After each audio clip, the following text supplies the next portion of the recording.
BBC Nepali सेवाको साँझ पखबाट विनिता दाहालको नमस्कार। आज कार्यक्रममा पुनर्निर्माण प्राधिकरणको म्याद सकिनु अघि आफ्नो अनुभव अन्य सरकारी निकायलाई हस्तान्तरण गर्ने काम सुरु। यति लामो समयसम्म गरेको अनुभवहरू यसलाई कतै इन्ट्याक्ट राखिरहने हिसाबबाट हामीहरू सुरु गरे। भूकम्पपछि घर बनाउँदा पुराना शैली जोगाउन किन ध्यान नदिएको? पैसा जतिखेर जनतासँग हुन्छ त्यसपछि त्यो शैलीमा पुर्याउने गरेर अब एउटा कोठा थपेर भान्सा थप्न सक्छ, पानी थप्न सक्छ, त्यसमा समस्या छैन। पुनर्निर्माण प्राधिकरणका प्रमुखसँग कुराकानी। अनि अहिले त झन् केटी मान्छेलाई दुईटै काम गर्नु पर्यो, बनाउने पनि काम गर्नु पर्यो, खुवाउने पनि काम गर्नु पर्यो, बच्चा सानोसँग तिनीहरूलाई पनि हेर्नु पर्यो। चाडबाडका बेला महिलामा पर्ने कामको भारबारे एक चर्चा र अन्तर्राष्ट्रिय प्रसंगमा कोभिडका कारण अमेरिकी पूर्व विदेश मन्त्री कोलिन पावेलको निधन। तर सबभन्दा पहिला आजका प्रमुख विश्व समाचार। विष्णु पोखरेलबाट समाचार सुन्नुहोस्। अमेरिकाका पहिलो अश्वेत विदेश मन्त्री र सबैभन्दा कम उमेरका संयुक्त सेनाध्यक्ष बनेका कोलिन पावेलको 84 वर्षको उमेरमा निधन भएको छ। पूर्व अमेरिकी विदेश मन्त्री पावेलको परिवारले कोरोना भाइरसका कारण उत्पन्न जटिलताले गर्दा उनको निधन भएको जनाएको छ। उनी अमेरिकाका पूर्व राष्ट्रिय सुरक्षा सल्लाहकार समेत रहेका थिए। बीबीसी संवाददाता Eletre निस्मिथ भन्छिन्, National Security Advisor, Chairman of the Joint Chiefs of Staff, राष्ट्रिय सुरक्षा सल्लाहकार, संयुक्त सैन्य प्रमुख र त्यसपछि विदेश मन्त्री बनेका कोलिन पावेल सबै तीनवटा पदमा पुग्ने पहिलो अश्वेत अमेरिकन थिए। बीबीसी संवाददाताको भनाई। रिपब्लिकन पार्टीमा आबद्ध उनी जर्ज डब्ल्यू बुशको पालामा विदेश मन्त्री बनेका थिए। तर एउटा गलत गुप्तचरी सूचनाका आधारमा इराक युद्धको निर्णय गरेकाले उनको व्यक्तित्वमा धब्बा लागेको थियो। रुसका विदेश मन्त्री सेर्गेई लाभ्रोभले मस्कोले आगामी महिनादेखि नेटोमा रहेको उसको कूटनीतिक नियोगलाई निलम्बन गर्न गइरहेको बताएका छन्। लाभ्रोभले भने, हामीले नेटोको सैन्य नियोगको मस्को स्थित सम्पर्क कार्यालय र त्यसका कर्मचारीलाई दिएको मान्यता नोभेम्बर 1 देखि रद्द गर्दैछौं। रुसी विदेश मन्त्रीको भनाई। उनले यदि नेटोले रुससँग सम्पर्क गर्न चाहेमा उसले ब्रसल्स स्थित रुसी दूतावासबाट गर्न सक्ने जानकारी दिए। यसै महिनाको सुरुमा नेटोले रुसी नियोगका 8 जना सदस्यलाई उनीहरूले गुप्तचरको काम गरेको भन्दै निष्कासित गरिदिएको थियो। कयौं वर्षपछि पहिलो पटक संयुक्त राष्ट्रसंघले अफगानिस्तानमा देशव्यापी रूपमा पोलियो खोप अभियान शुरू गर्ने बताएको छ। युनिसेफले नोभेम्बर महिनाको आरम्भदेखि शुरू हुने उक्त अभियानका लागि तालिबान नेतृत्वको पूर्ण समर्थन रहेको बताएको छ। उसका अनुसार उक्त अभियानमा महिला कर्मचारीलाई काम गर्न दिने र पोलियो खोप कर्मचारीको समूहलाई सुरक्षा दिन तालिबान नेताहरू सहमत भएका छन्। विगतमा भने तालिबानले उक्त अभियानलाई मुस्लिमहरूलाई नपुंसक बनाउने पश्चिमा षड्यन्त्र बताउँदै आएका थिए। तपाई बीबीसी नेपाली सेवाको साँझ पख सुनिरहनु भएको छ। पछिल्ला साताहरूमा लगातार भइरहेका हत्याका श्रृङ्खलापछि भारत प्रशासित कश्मीरबाट सयौं आप्रवासी कामदारहरूले उक्त क्षेत्र छाड्न थालेका छन्। यो महिनाको सुरुदेखि हालसम्म संदिग्ध हतियारधारीहरूले 11 जनाको हत्या गरिसकेका छन्। त्यसमध्ये 2 जनालाई कुलगाम जिल्लामा एकै रातमा गोली हानेर हत्या गरिएको थियो। अधिकारीहरूले गैर कश्मीरी कामदारहरूलाई सुरक्षित स्थलमा सारिएको बताएका छन्। भारतका अन्य क्षेत्रका सयौं आप्रवासी कामदारहरू कश्मीरको कृषि र निर्माण क्षेत्रमा काम गर्न जाने गर्छन्। चीनले अमेरिकी प्रतिरक्षालाई हानि पुर्याउने गरी परमाणु क्षमतायुक्त हाइपरसोनिक क्षेप्यास्त्रको परीक्षण गरेको भनी आएका खबरहरूको खण्डन गरेको छ। चीनिया विदेश मन्त्रालयका एकजना प्रवक्ताले एउटा परीक्षण गरिएको तर त्यो पुनः प्रयोग गर्न मिल्ने प्रविधि चल्छ कि चल्दैन भनेर गरिएको अन्तरिक्ष यानको नियमित परीक्षण मात्र भएको बताए। उनले फाइनान्सियल टाइम्स अखबारले क्षेप्यास्त्र परीक्षण गरिएको भनी गरेको समाचार सम्प्रेषण गलत भएको बताएका छन्। र उत्तरी बांग्लादेशका अधिकारीहरूले सामाजिक सञ्जालमा साझा गरिएको इस्लामलाई अपमान गरिएको भनिएको एउटा पोस्टको विषयलाई लिएर आक्रोशित भीडले त्यहाँका हिन्दू अल्पसंख्यकहरूका घर तथा सम्पत्तिहरूमा आगजनी गरेको बताएका छन्। उनीहरूका अनुसार रंगपुर जिल्लामा दर्जनौं घरहरू जलेर नष्ट भएका छन्। प्रहरीले उक्त घटनामा संलग्न भएको शंकामा सयौं मानिसहरूलाई पक्राउ गरेको बताएको छ। यो बीबीसी नेपाली सेवा हो।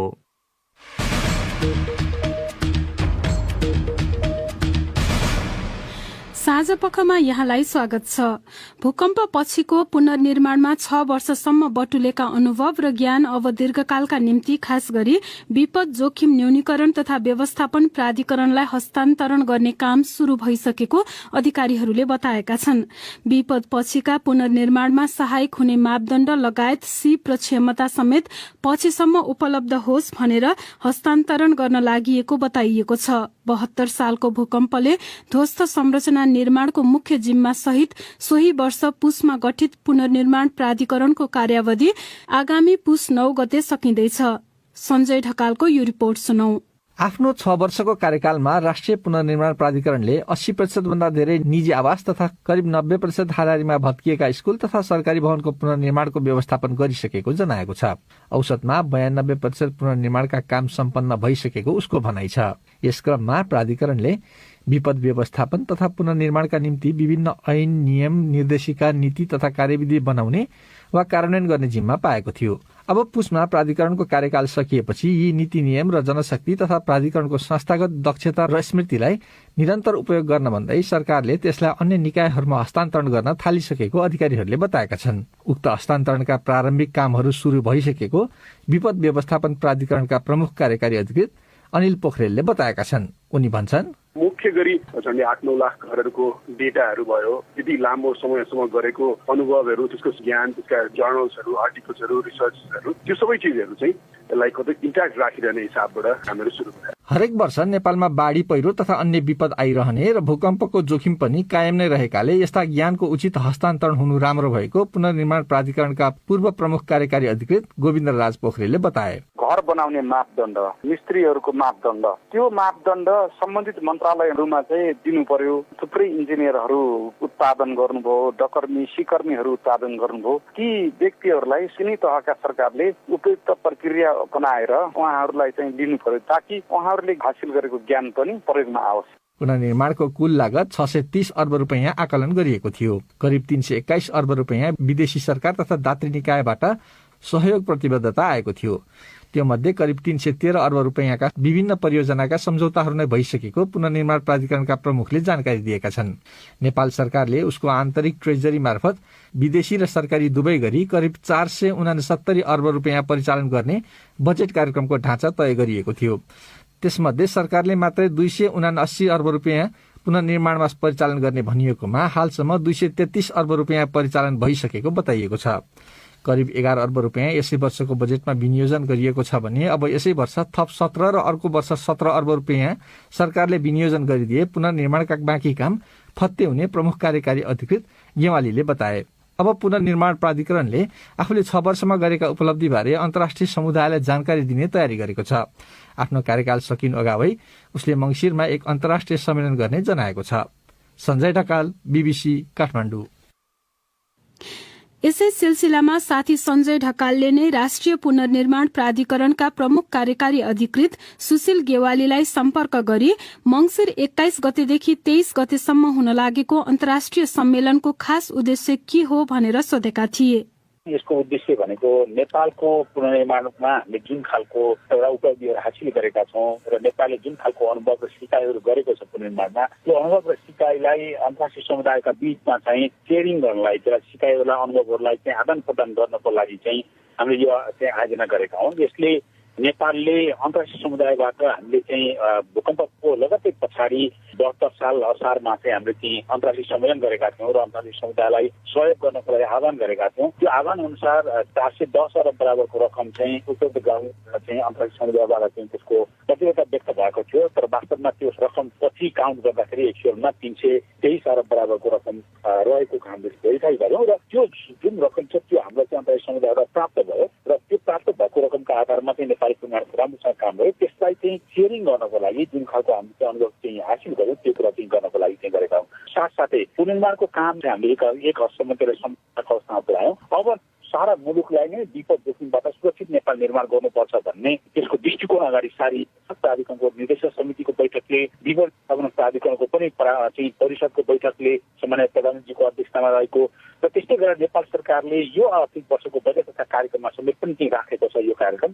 र त्यसलाई पुरा गर्नलाई सन् 2030 सम्ममा हामीले चाहिँ जतिखेर चाहिँ हाम्रो दिगो विकासका लक्ष्यहरू प्राप्त गर्दै गरेका हुन्छौँ त्यतिखेर विपद व्यवस्थापनका लक्ष्यहरू पनि हामीले प्राप्त गर्नुपर्छ भन्ने चाहिँ सोच अगाडि सारिएको छ। त्योको लागि पनि अन्तर्राष्ट्रिय समुदायको सहयोग आवश्यक पर्न सक्छ र त्यसलाई पनि हामीले सेयरिङ गरेर अन्तर्राष्ट्रिय समुदायको बिचमा पुर्याउनको लागि यो आयोजना गरेका छौँ। यो गएको 5-6 वर्ष जुन प्राधिकरणले काम गर्यो, कति घर निजी घरहरू पुनर्निर्माण हुन सके, कस्तो बने तिनीहरू, कस्तो छ स्थिति? टोटल संख्या भनेको हामीसँग अनुदान समर्था गरेका लाभदायीहरू भनेको 8,29,667 जना हो। त्यसमध्येमा हाम्रो प्राथमिक स्तर रकम चाहिँ 70% प्राथमिक स्तर रकम प्राप्त गरेको स्थिति छ।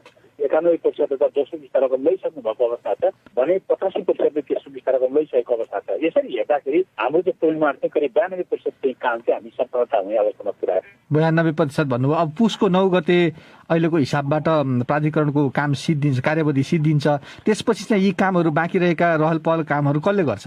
केही कामहरू चाहिँ रहन सक्छन्, जनताका केही घरहरू बनाउन बाँकी हुन सक्छन्, वा चाहिँ हाम्रो केही विद्यालय स्वास्थ्य संस्थाहरू यो कामहरू गर्न बाँकी रहन सक्छन्। त्यो बाँकी रहेका कामहरू चाहिँ गर्नको निम्ति हाम्रो निर्देशक समितिको 20औं बैठकले चाहिँ निर्णय गरेको छ। अहिले नयाँ सरकार आइसके पछाडि पनि निर्णय भएको छ र यो काम चाहिँ हामीले चाहिँ हस्तान्तरण प्रक्रिया तत्काल सुरु गर्ने, जस्तो हाम्रो चाहिँ शहरी विकास मन्त्रालय अन्तर्गतको शहरी विकास तथा भवन निर्माण विभाग मार्फत चाहिँ निजी आवासका काम, स्वास्थ्य संस्थाका कामहरू, त्यस्तै गरेर पूर्वाधारसँग सम्बन्धित कामहरू त्यहाँबाट गर्ने, सडक लगायतका पूर्वाधारहरूको कामहरू चाहिँ हाम्रो स्थानीय पूर्वाधार विभाग मार्फत गर्ने, पुरातात्विक सम्पदाहरू पुरातत्व विभाग मार्फतै अहिले भइरहेका छ निरन्तरता दिने, त्यही शिक्षासँग सम्बन्धित काम चाहिँ शिक्षा मन्त्रालय अन्तर्गत अहिले हाम्रो केन्द्रीय आयोजना कार्यान्वयन निकाय जुन छ त्यसलाई त्यही अन्तर्गत चाहिँ स्थापना गरेर लैजाने, अर्थात् पहिला काम गरेका जनशक्ति र संस्थागत संरचनालाई मन्त्रालयहरूमा चाहिँ हस्तान्तरण गरेर त्यही संस्थागत संरचनाहरूले नै कार्यान्वयन गरेर लैजाने ढङ्गले चाहिँ हामीले काम अगाडि बढाएका छौँ र त्यो अनुसार हस्तान्तरणको काम पनि हामीले गरिसकेका छौँ कार्यजिम्मेवारीहरू। र यो बिचमा प्राधिकरणले पुस 9 गतेसम्म चाहिँ तत्त्व निकायहरूको चाहिँ एउटा क्षमता र त्यो गर्ने, त्यसलाई चाहिँ आन्तरिकीकरण गर्ने, त्यसलाई त्यो चाहिँ निकायहरूबाट काम हुने कुरालाई सुनिश्चित गराउने र त्यो केही काम बाँकी प्राधिकरणको पुस 9 गतेभन्दा पछाडि पनि रह्यो भने पनि त्यति मन्त्रालय र निकायहरूले त्यो काम हुने कुराको सुनिश्चित गर्ने र त्यसको निम्ति हाम्रो जनशक्ति कति चाहिन्छ, संस्थागत संरचना के चाहिन्छ, त्यो मन्त्रालयमा के गर्ने भनेर चाहिँ हाम्रो निर्देशक समितिबाट त्यो निर्णय पनि भएको छ। त्यसको साथसाथै बजेट कति चाहिन्छ, जाति निकायहरूको अहिले मैले भने जति पनि सहयोग छ त्यो सहयोग बाहेक अब सरकारले 34 अरब बराबरको रकम चाहिँ दियो भने सबै कामहरू पुनर्निर्माणको काम चाहिँ सम्पन्न हुन्छ। जुन त्यो बेलामा अब बिल्ड ब्याक बेटर भनेर अझ राम्रो बनाउने, अब उन्नत खालको बनाउने, भूकम्पले थेप्न सक्ने बनाउने भन्ने थियो होइन? अब त्यो चाहिँ कतिको पूरा भए जस्तो लाग्छ अहिले बनेका संरचनाहरू हेर्दाखेरि? गुणात्मक हिसाबले हेर्ने हो भने नेपालको पुनर्निर्माणले एउटा ठुलो गहिरो छाप छाडेको छ बिल्ड ब्याक बेटर प्रिन्सिपलको हिसाबले हेर्ने हो भने। सबभन्दा पहिलो कुरा त हाम्रा जनताहरूले चाहिँ हाम्रो भूकम्प प्रतिरोधी चाहिँ प्रविधि हस्तान्तरण भएर गयो र आज चाहिँ जति पनि हामीले चाहिँ 7 लाखभन्दा बढी संख्याका जुन घरहरू सम्पन्न भएका छन् ती घरहरूलाई चाहिँ हाम्रो विश्व ब्याङ्कले एउटा अध्ययन गरेको थियो, जसले यो भूकम्प प्रतिरोधी घर कति छन् भनेर चाहिँ अध्ययन गर्दाखेरि बनेका घरहरूको चाहिँ अध्ययनमा 92% घरहरू भूकम्प प्रतिरोधी सम्पूर्ण रूपमा बनेको पाइयो। अर्थात् यसो भन्न सकिन्छ नेपालमा भूकम्प प्रतिरोधी प्रविधि जनतामा हस्तान्तरण भयो। एउटा ठुलो चाहिँ एचिभमेन्ट हामीले प्राप्त गरेका छौँ। त्यस्तै गरेर जस्तो हाम्रो चाहिँ बिल्ड ब्याक बेटरको हिसाबले भन्यो भने घरहरू अब चाहिँ सुरक्षित छन्, त्यसलाई एक्सटेन्सन गर्न सक्छन्। विद्यालयहरू चाहिँ हिजोभन्दा अत्यन्त पूर्वाधारयुक्त अन्तर्राष्ट्रिय स्तरमै जुन मापदण्ड छ त्यो मापदण्ड अनुसारका चाहिँ विद्यालयहरू चाहिँ पुनर्निर्माण भएका छन्। स्वास्थ्य चाहिँ संस्थाहरू त्यही स्ट्यान्डर्ड हाम्रो नेपालले चाहिँ स्वास्थ्य मन्त्रालयले चाहिँ परिकल्पना गरेको स्ट्यान्डर्डको चाहिँ तहमा चाहिँ हामीले बनाएका छौँ। रेट्रोफिटिङको प्रविधिलाई चाहिँ हामीले चाहिँ विकास गर्न सफल भयौँ। हाम्रा सम्पदाहरू जुन जुन पुर्खाहरूले चाहिँ बनाएका सम्पदाहरूको त्यसको चाहिँ प्रविधिलाई पुनर्विकास गर्न सक्यौँ, जसले गर्दा अब चाहिँ कहिले नढल्ने गरिकन हाम्रा सम्पदाहरू चाहिँ पुनर्निर्माण भएका छन्। हामीले हिजो भत्कीकोलाई बनाउने मात्रै कुरा गरेनौँ, त्यसलाई भावी पुस्तालाई जुन आवश्यक पर्छ त्यो आवश्यक पर्ने लेभलमा चाहिँ संरक्षण गरेका छौँ र समग्रतामा भन्ने भने नेपाललाई विपद जोखिमबाट सुरक्षित बनाउने कुराको निम्ति नेपालको पुनर्निर्माणले जग हालमा चाहिँ हामी सफल भएका छौँ। अर्को एउटा आलोचना चाहिँ के हुन्छ भने जस्तो खास गरी गाउँले परिवेशमा पहिला जस्ता खालका परम्परागत घरहरू बन्थे, गोल घरहरू बन्थे, ती चाहिँ अब हराउने भयो, अब सबै कङ्क्रिटमय भयो भन्ने चाहिँ एउटा आलोचना छ। हामीले पुरानै शैलीमा चाहिँ बनाउन सकेनौँ, यो एउटा अवसर पनि थियो भनिन्छ। तपाईँलाई के भन्नुहुन्छ यसमा? म पनि वास्तवमा गाउँबाटै आएको मान्छे हुँ, मलाई चाहिँ गाउँको परिवेश थाहा छ। हाम्रो घरहरू गाउँमा के हुन्थ्यो भन्दाखेरि घर हुन्थ्यो, बाहिर पाली हुन्थ्यो, दलान हुन्थ्यो, सरकारी वा चाहिँ बाहिर चाहिँ तपाईँको भान्सा कोठा चाहिँ बाहिर राखिन्थ्यो, गेन्चेन गाँसेर चाहिँ छुट्टै कोठाहरू राख्ने गरिन्थ्यो र हाम्रो घरको टोटल चाहिँ बनाउँदाखेरि जहिले पनि एकैसाथ सबै बनाउन सकिँदैन थियो। हामीले त्यसलाई एक्सटेन्सन गरिराख्थ्यौँ। अहिले घर चाहिँ बन्दाखेरि टिनको छाना भयो, हिजो फुसको छानाबाट मानौँ। अहिले चाहिँ घर बन्दाखेरि चाहिँ अलिक बलियो खालको ढङ्गले चाहिँ हाम्रो इँटाको ढुङ्गाहरूकोबाट बनाइयो र सिमेन्टको केही परेको भयो। त्यो बलियो घर बनेको छ, त्यसमा समस्या छैन। हाम्रा छानाहरू पनि स्लोप छाना जुन थियो त्यस्तै खालको छाना छन्। धेरै जसो म्याक्सिमम घरहरू 2टा कोठाहरूको घरहरू बनाएको छ वा माथि चाहिँ तपाईँको जुन आटी छ आटीसहित बनेको छ। अब हामीले चाहिँ जनताहरूले चाहिँ घर चाहिँ अगाडि एक्सटेन्सन गर्नको लागि हामीले एक्सटेन्सन गाइडलाइन कसरी बनाउने भनेर सुरक्षित घरको चाहिँ एउटा निर्देशिकै बनाइसकेका छौँ। त्यो अनुसार चाहिँ हाम्रो इन्जिनियरहरूदेखि तलको हाम्रो स्थानीय तहका चाहिँ इन्जिनियरलाई परिचय पनि गरेका छौँ, ट्रेनिङ पनि गरेका छौँ। र अब गर्नुपर्ने के भने जनताहरूले अब एउटा कोठा थपेर भान्सा थप्न सक्छ, त्यसमा समस्या छैन। पानी थप्न सक्छ, दलान थप्न सक्छ, बाहिर भकारी राख्न सक्छ। हिजोको पुरानो शैलीसम्म लैजानलाई पैसा जतिखेर जनतासँग हुन्छ त्यसपछि त्यो शैलीमा पुर्याउने गरेर बादली राख्न सक्छ। त्यो सबै गर्न सकिने चाहिँ भएको छ। त्यसको निम्ति सुरक्षित बनाउने खालको प्रविधि पनि हामीले विकास गरेर गाइडलाइनहरू समेत पनि साथमा तालिम लगाएको कुराहरू स्थानीय तहका जनप्रतिनिधि र हाम्रो इन्जिनियरहरूलाई प्राविधिकलाई दिइ पनि सकेका छौँ। यसले गर्दाखेरि हामी क्रमशः त्यो स्वरूप चाहिँ देख्दै जान सक्नेछौँ। उनी थिए राष्ट्रिय पुनर्निर्माण प्राधिकरणका प्रमुख कार्यकारी अधिकृत सुशील गेवाली। साथी सञ्जय ढकालसँग कुरा गर्दै। अब पालो श्रोता प्रतिक्रियाको। प्रस्तुत गर्दैछन् साथीहरू विष्णु पोखरेल र स्वेच्छा राउत। आज हामीले सामाजिक सञ्जाल ट्विटर र फेसबुकमा सोधेका थियौं, दशैंका बेला नेपालका विभिन्न ठाउँमा सवारी साधन दुर्घटना हुँदा कैयौंले अनाहकमा ज्यान गुमाए। हरेक वर्ष सड़क यात्रा सुरक्षित बनाउने बाचा गरिन्छ, तर दुर्घटना रोकिएका छैनन्। सड़क दुर्घटना रोक्न कसले के गर्नु पर्ला? हामीलाई प्राप्त जवाफ मध्ये केहीलाई यहाँ प्रस्तुत गर्दैछौं। फेसबुकमा केदार चापागाईले लेखेका छन्, सड़कको स्तरोन्नति र ट्राफिक नियमको पालन गर्नुपर्ने देखिन्छ। ध्रुव श्रेष्ठको मत चाहिँ यस्तो छ, 40 जना अट्ने ठाउँमा 80 जना यात्रु कोच्नु, सड़कको हरिबिजोग र नियमनकारी निकायहरू निकममा हुनु नै यस्ता दुर्घटनाका कारण हुन्। नरेन्द्र जोशी लेख्छन्, सड़क मर्मत गर्नु पर्यो, लामो यात्राका लागि 2 जना ड्राइभर राख्नु पर्यो र गाडीको गतिलाई पनि सीमित गरेर हाँक्नु पर्यो। अर्घाखाँचीका राजन बस्यालको मत यस्तो छ, सड़क दुर्घटना न्यूनीकरण गर्ने नै हो भने सर्वप्रथम पुराना सवारी साधनमा बन्देज लगाउनु पर्छ। दक्ष र अनुभवी चालकलाई सवारी साधन चलाउन अनुमति दिनुपर्छ। रेखा कलौनी फेसबुकमै लेख्छिन्, ट्राफिक नियमको पूर्ण पालना भएको जस्तो लाग्दैन। ठाउँ ठाउँमा ट्राफिक प्रहरीले यात्रुवाहक बसको चेकजाँच गर्नुपर्ने हो, त्यसो भएको मैले देखेको छैन। अनि यात्रुहरूले पनि गाडीमा सिट नभएको देख्दा देख्दै ठेलामठेल गरेर जानु भएन। छाडा चौपाएको व्यवस्थापन पनि हुनु पर्यो। ट्विटरमा अरुण कर्णले बुदागत सुझाव दिएका छन्, थोत्रा बसलाई सार्वजनिक यातायातमा प्रतिबन्ध, मदिरा सेवन गरी सवारी साधन चलाउनेलाई कडा सजाय, ट्राफिकले राजमार्गमा नियमित चेक जाँच जारी राख्ने र चाडपर्वमा अझ बढी निगरानी बढाउने। अनि यमराज डाँगी लेख्छन्, सड़क बनाउँदा प्राविधिक नाप जाँच नै नगरी बनाउनु र दुर्गम सड़कको घुम्ती तथा चौडाई आवश्यकता अनुसार नबनाउनु मुख्य कमजोरी हो। त्यस्ता सड़कमा कोचाकोच यात्रु राखेर गाडी चलाउनु अपराध हो। यी दुईटा समस्याको समाधान गर्न नीति र कानूनको कार्यान्वयन जरुरी छ। हामी बीबीसी नेपाली सेवाको साँझ पखबाट बोलिरहेका छौं। हाम्रो कार्यक्रम तपाईलाई कस्तो लाग्यो हामीलाई अवश्य लेख्नुहोला। हाम्रो इमेल ठेगाना हो nepali.letters@bbc.co.uk अनि हाम्रो फेसबुक ठेगाना हो facebook.com/bbc नेपाली सर्भिस। अब एउटा प्रसंग संक्षेपमा। पहिलो पटक साफ च्याम्पियनशिपको उपविजेता बनेको नेपाली फुटबल टोलीका खेलाड़ीहरूलाई सरकारले 5-5 लाख रुपैयाँ दिने घोषणा गरेको छ। मालदिप्समा शनिबार भएको फाइनल खेलमा नेपाल भारतसँग 3-0 गोल अन्तरले पराजित भएको थियो। आज बसेको मन्त्री परिषद बैठकले खेलाड़ी बाहेक प्रशिक्षकहरूलाई पनि 3-3 लाख रुपैयाँ उपलब्ध गराउने निर्णय गरेको सरकारका प्रवक्ता ज्ञानेन्द्र बहादुर कार्कीले बताए। अब आजका केही अन्तर्राष्ट्रिय प्रसंग। अमेरिकाका पूर्व विदेश मन्त्री कोलिन पावेलको कोभिड-19 सँग सम्बन्धित जटिलताका कारण निधन भएको छ। पावेलको 84 वर्षको उमेरमा निधन भएको हो। उनी अमेरिकाका पहिलो अश्वेत विदेश मन्त्री थिए, तर गलत गुप्तचरी सूचनाका आधारमा इराक युद्धको निर्णय गरेकाले उनको व्यक्तित्वमा दाग लागेको थियो। बीबीसी विवरणमा आधारित रिपोर्ट सुनौ विष्णु पोखरेलबाट। पावेलको परिवारले कोरोना भाइरसका कारण उत्पन्न जटिलताले उनको निधन भएको वक्तव्य मार्फत जनाएको छ। रिपब्लिकन दलसँग आबद्ध रहेका पावेल विदेश मन्त्री हुनुअघि उच्च सैन्य अधिकारी रहेका थिए। सन् 2000 मा राष्ट्रपति जर्ज डब्ल्यू बुशका पालामा उनी अमेरिकी विदेश मन्त्री बनेका थिए। उनी अफ्रिकी अमेरिकी समुदायबाट विदेश मन्त्री बन्ने पहिलो व्यक्ति हुन्। उनले कोभिड विरुद्ध खोपको पूर्ण मात्रा लगाएको जानकारी पावेलको परिवारले वक्तव्यमा दिएको छ। उनी अमेरिकाका पूर्व राष्ट्रिय सुरक्षा सल्लाहकार समेत रहेका थिए।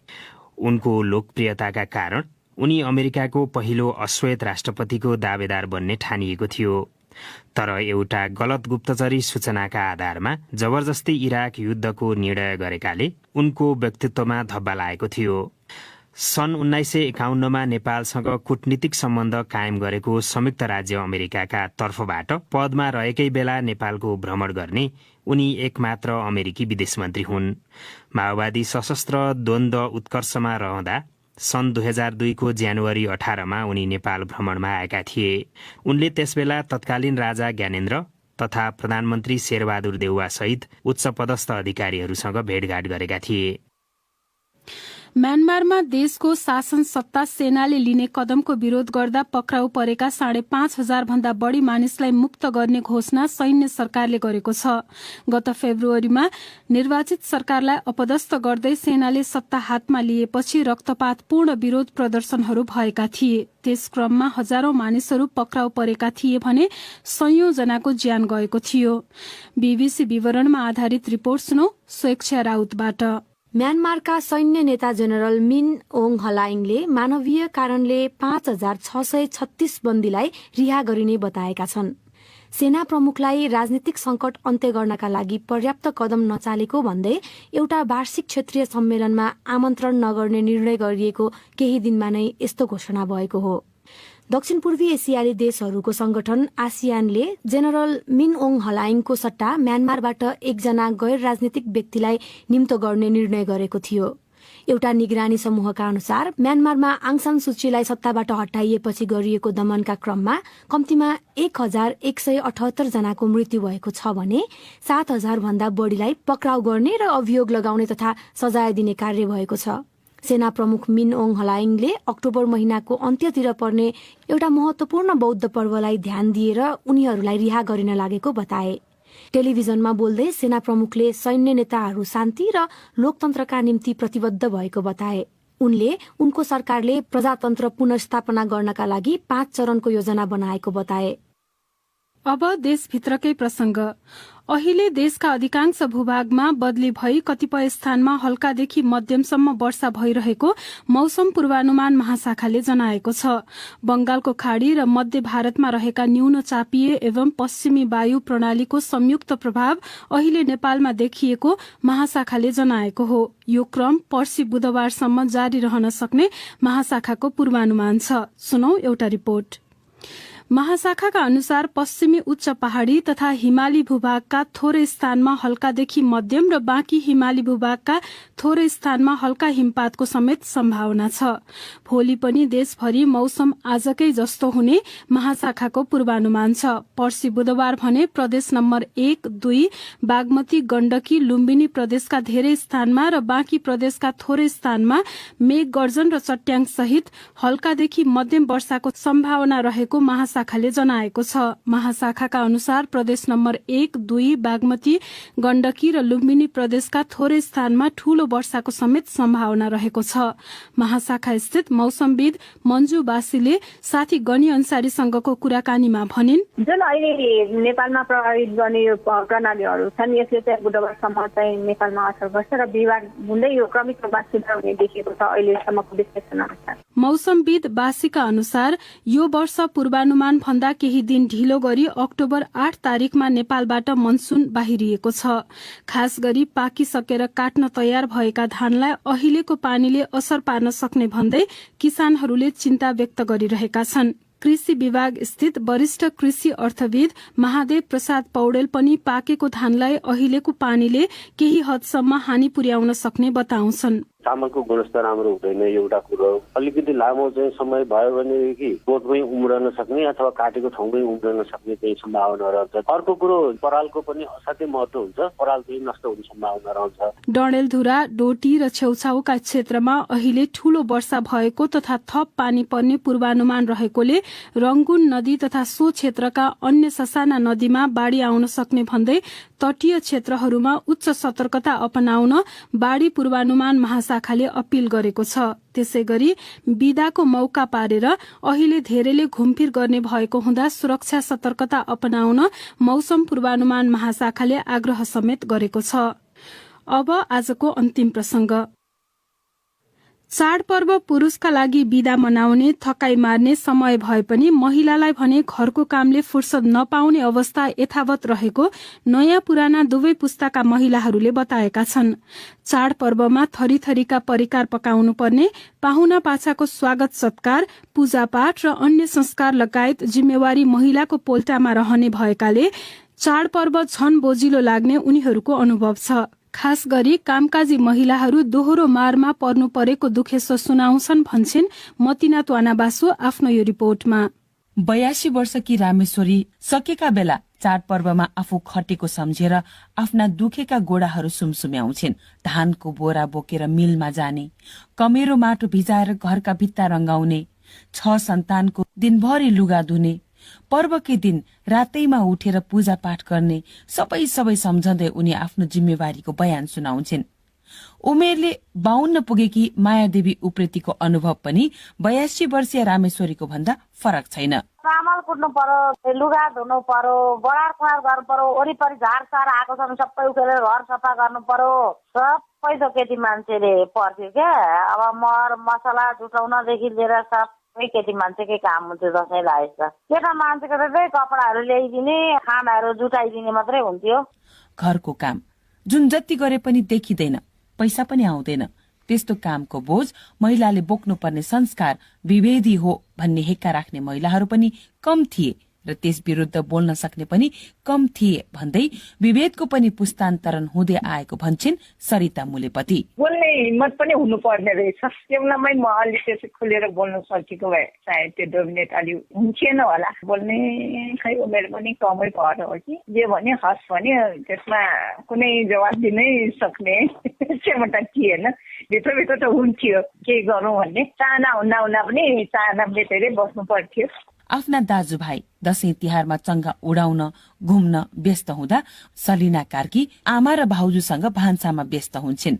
बल गरेर फुत्किहाले घरभरिको गालीले पर्व नै बेस्वाद बनाउने गरेको उनको अनुभव छ।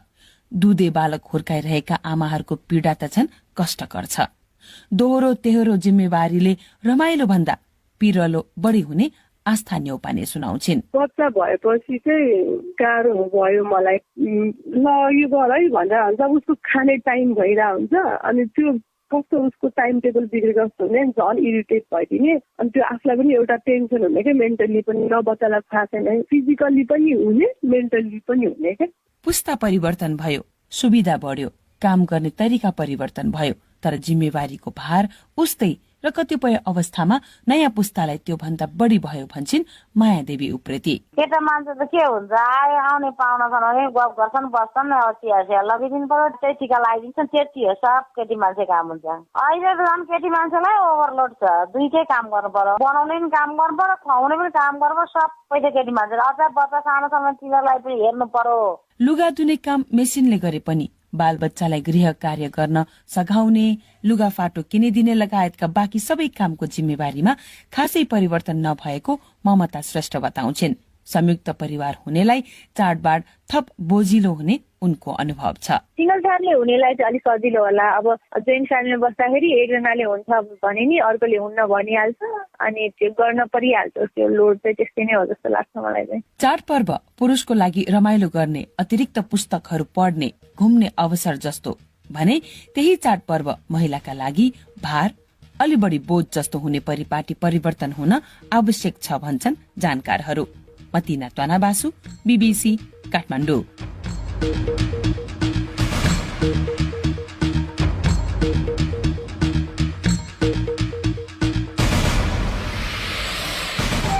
हवस् त, यसका साथै बीबीसी नेपाली सेवाको साँझ पख यही सकिन्छ।